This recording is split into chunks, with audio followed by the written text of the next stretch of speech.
Welcome back to my channel. আশা করি সবাই ভালো আছেন। আজকের ভিডিওর টপিক হচ্ছে দোকান, ব্যবসা প্রতিষ্ঠান বন্ধ করার নকশা।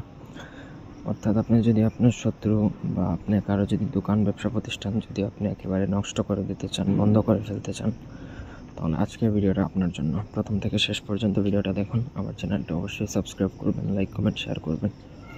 আর আপনারা যদি আমাদেরকে দিয়ে কোনো ব্যক্তিগত কাজ বা তদবির করাতে চান, সেক্ষেত্রে স্ক্রিনে দেওয়া নাম্বারে সরাসরি ফোনে বা হোয়াটসঅ্যাপে যোগাযোগ করে যে কোনো কাজ করাতে পারবেন, দেশে বা দেশের বাইরে থেকে। একটা নকশা দিয়েছি, দেখেন। সেটা আপনাকে প্রথমত ভালো করে লেখা শিখতে হবে, তারপর আপনি কাজ করতে পারবেন।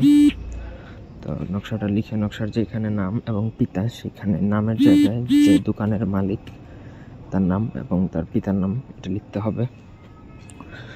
তো এইভাবে নকশাটা লেখা কমপ্লিট করতে হবে। নকশাটা শুধুমাত্র অমাবস্যার দিনেই লেখা যায়, অন্য কোনো দিন আপনি এটা চাইলে লিখতে পারবেন না, লিখলে কাজ হবে না। অমাবস্যাতে ভোজপত্রের মধ্যে জাফরান কালি অথবা লাল কলম দ্বারা লিখে নকশা রেডি করবেন। তারপর একটা মাদুলি বা তাবিজের মধ্যে ভরবেন, ভরে শত্রুর দোকানের মধ্যে আপনি পুঁতে দিতে হবে, অথবা দোকানের মধ্যে পুঁততে না পারলে দোকানের সামনে পুঁতে দিতে হবে।